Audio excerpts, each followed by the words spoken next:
ही आपको अपनी अपनी दिशाओं में घसीटेंगी। आपको जो अच्छा लगे वही अगर आप दिखाने लगे तो आप वो अपनी अपने अनुसार दिखाएगी जो दिखाना चाहती है। कानों को जो अच्छा लगे वही वही सुनाने लगेंगे तो वो पता नहीं क्या क्या सुनेगा। जीभ को तो बहुत कुछ अच्छा लगता है, अब पता नहीं वो क्या क्या खाने की इच्छा करे। लेकिन आपको क्या करना है, इन पर संयम रखना है। अगर हमें संयमित भोजन करना है तो करना है। जीभ कुछ भी मांगे, चाट बतासा हमको नहीं देना, संयमित भोजन करना है। कान कह रहे हैं फूड़ फूड़ गाने सुनने हैं तो आपको कहना नहीं, कान केवल प्रभु के भजन सुनने के लिए, प्रभु के भजन ही सुनेंगे, फूड़ गाने नहीं सुनेंगे। उसकी डिमांड को ना पूरा करो। जब उसमें संयम के कोड़े लगाओगे कुछ दिन तो कष्ट होगा, लेकिन बाद में आपके कंट्रोल में हो जाओगे। क्योंकि कुछ दिन तो आपको कष्ट दिलाएंगे ये चीजें, लेकिन जब इंद्रियां जान जाएंगी कि हमारे बस में नहीं आने वाला है तो इंद्रियां आपके बस में आ जाएंगी। तो इंद्रियों पर नियंत्रण जो बहुत आवश्यक है। जो व्यक्ति इंद्रियों पर नियंत्रण कर लेता है उसे प्रभु की शरण में जाने से कोई नहीं रोक सकता। अंत में प्रभु की शरणागति को पाने का प्रयास करना चाहिए। फिर देखिए, दो चीजें चिंता और चिता। व्यक्ति को केवल चिंतन करना चाहिए, चिंता नहीं करनी चाहिए, क्योंकि चिता मृत्यु के समान ही है। चिंता और चिता में एक ही बिंदु का फर्क है। जो व्यक्ति ज्यादा चिंता करता है उसका शरीर जीवित होते हुए अंदर से जल जाता है। केवल आपका शरीर मिला है तो आप चिंतन करें कि हमारा शरीर क्यों मिला है, भगवान ने हमें क्यों भेजा है। क्या पृथ्वी का भोग करने के लिए भेजा है या अपना जीवन सफल बनाने के लिए भेजा है, मुक्ति पाने के लिए भेजा है, ये चिंतन करें। क्योंकि संसार में जो कुछ दिख रहा है वो सब नश्वर है। कल हमने चतुर्थ श्लोकी भागवत में बताया था कि प्रभु सबसे पहले प्रभु थे, उसके बाद प्रभु ने अपने अंदर से ही स्वयं से ही संसार की रचना की और उस रचना को कोई समझ ना पाए इसलिए माया का प्रभाव डाल दिया। कहा जिस प्रकार मृत्यु का हमें भय होता है, हम डरते हैं कि हम मरेंगे और हर व्यक्ति जानता है कि हम मरेंगे, लेकिन उसे ऐसा लगता है कि हम मरेंगे नहीं। उसके मन में ऐसी बात रहती है, कह तो देगा कि मरना है लेकिन मरने के लिए तैयार नहीं रहता है। मरने के लिए तैयार नहीं है, कहता तो कि मर जाएंगे। माया ने इस प्रकार का प्रभाव डाल रखा है। अब परीक्षित ने कहा कि मृत्यु के भय से मुक्त कैसे होंगे, तो कहा देखो मृत्यु के देवता कौन है, यमराज। और यमराज किसकी पूजा करते हैं, भगवान विष्णु की, मायापति की। तो सीधी सीधी बात, सीधे सीधे आप अधिकारी से संपर्क बना लीजिए, चपरासी की जरूरत नहीं पड़ेगी। कल हमने बताई थी बात। तो माया जो है, मृत्यु जो है, भगवान की दासी है। मृत्यु भगवान के नाम से कांपती है। तो जो व्यक्ति मृत्यु से अपनी मुक्ति पाना चाह रहे हैं वो भगवान की शरण में चले जाए, मृत्यु से डर खत्म हो जाएगा। क्योंकि अगर मृत्यु से अपना भय खत्म करना है तो भगवान की शरण में जाना होगा। और जब भगवान की शरण में आप चले जाएंगे तो मृत्यु आपका कुछ भी नहीं बिगाड़ सकेगी, क्योंकि मृत्यु के मालिक तो वही है। मृत्यु की माया, जो भगवान की माया है वही सबको डरवाती है। और जब भगवान स्वयं आपके मित्र हो जाएंगे तो मृत्यु से डरने का कोई अवसर ही नहीं है। जिस प्रकार से एक जादूगर अपना खेल दिखाता है और क्या करता है, कहीं रुमाल से कबूतर बना देता है, कहीं टोटे उड़ाने लगता है, कहीं गला काट देता है। हमको वास्तविक लगता है कि वास्तविक हो रहा है, लेकिन वो सब वास्तविक नहीं है, वो सब भ्रम है, माया है। और आखिरी में क्या करता है, जब खेल खत्म होता है तो सबसे पैसे मांगता है। क्यों मांगता है, भाई पैसे अगर बना ही सकता है तो पैसे अपने आप बना ले। वो कहता है कि भाई ये सब हमारा भ्रम है, ये हमको भ्रम करने के लिए, आप लोगों को आकर्षित करने के लिए हम भ्रम दिखाते हैं, लेकिन पैसे का आवश्यकता हमको, वो सच्चाई नहीं है।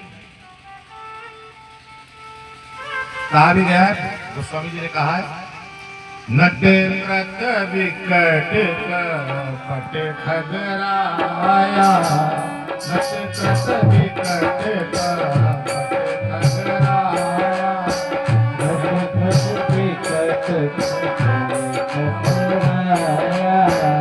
नटे व्रत विकट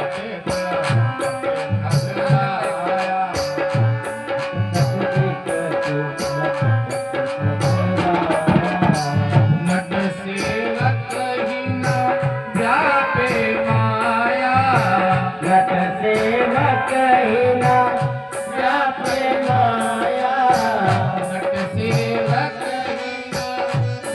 जाने माया, लट से बकरी जाने माया, लट बकरी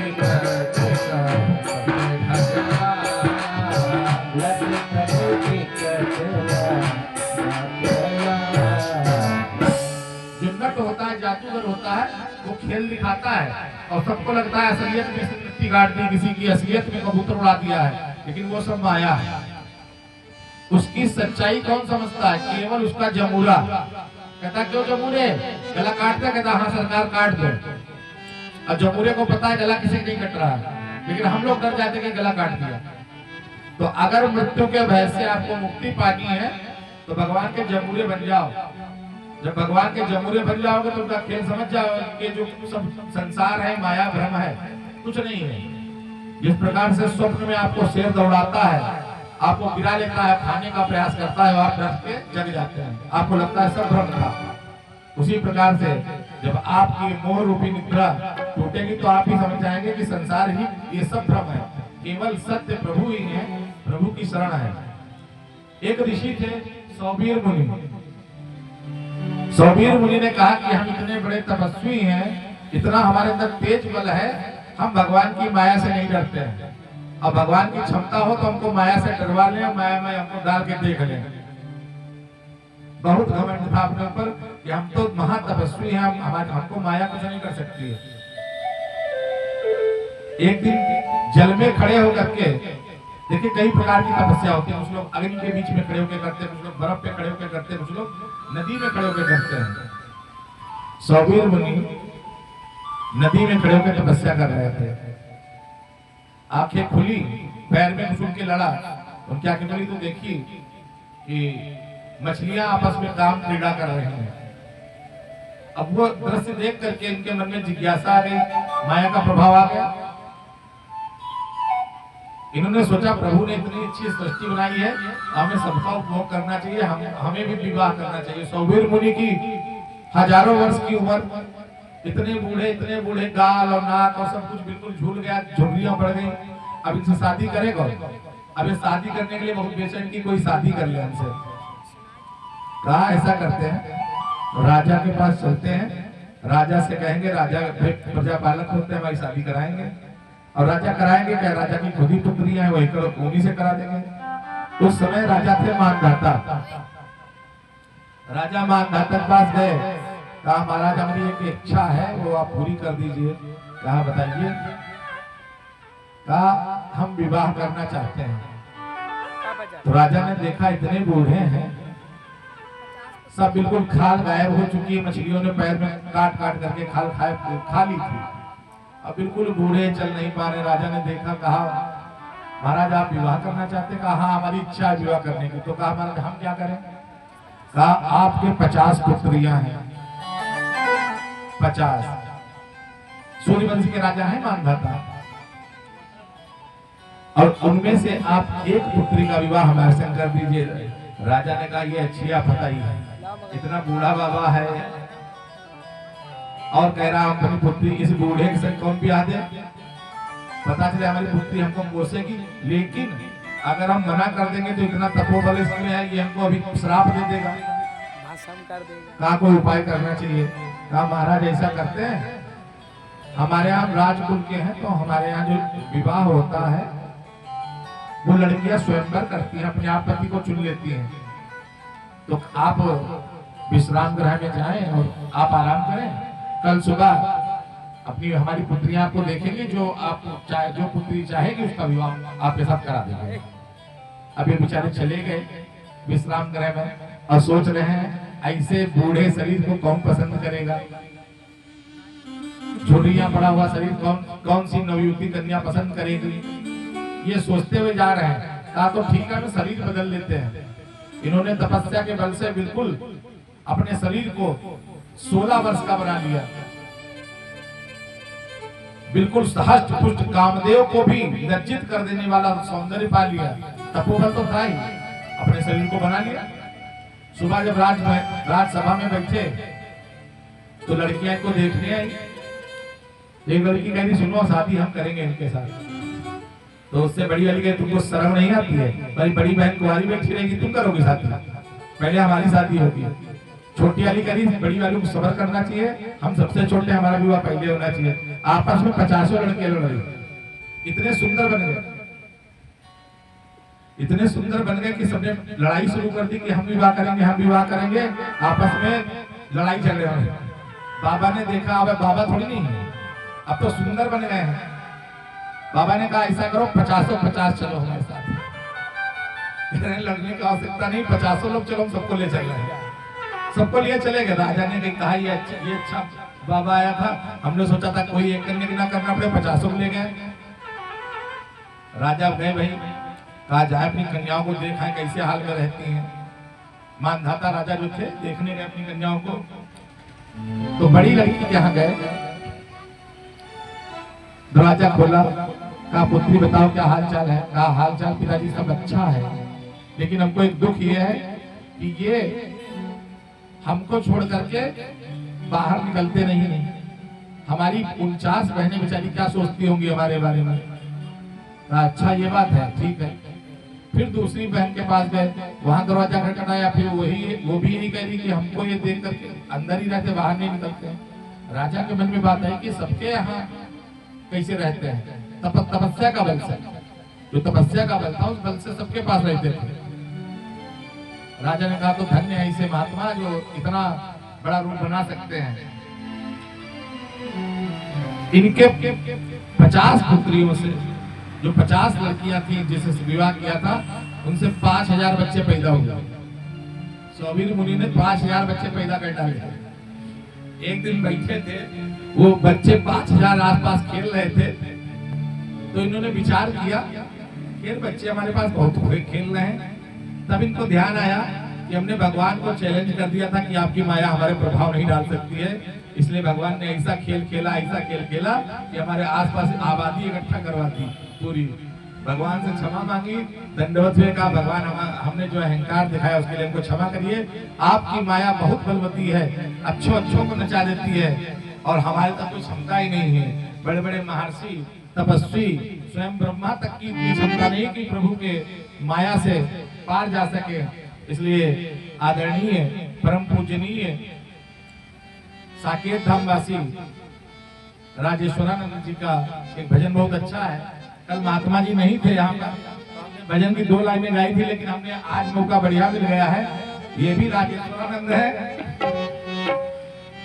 और इनके गुरु भी राजेश्वरानंद है। गुरु उनको गुरु के समान मानते हैं ये, और बड़ा प्रेम करते हैं उनसे हैं। तो आज उन्हीं का एक भजन हमारी इच्छा थी कि हो जाए। महात्मा भैया वो सब जग को रही नचाए ये माया जादू करनी। सब जग को रही नचाए ये माया जादू करनी। सब जग को नहीं नचाए ये माया जादू करनी। अति अद्भुत खेल दिखाए ये माया जादू करनी। अद्भुत खेल दिखाए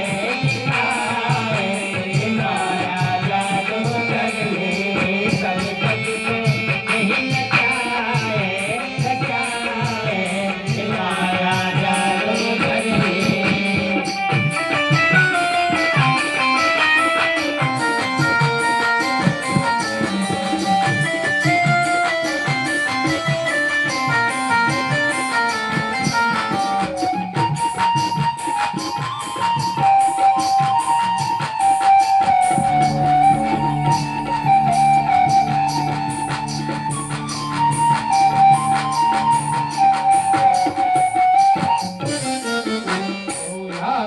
पार न पावे या सब जग नाच नचावे।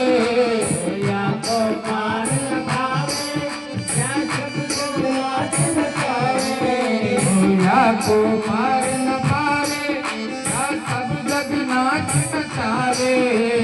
या को पार न पावे या सब जग नाच नचावे।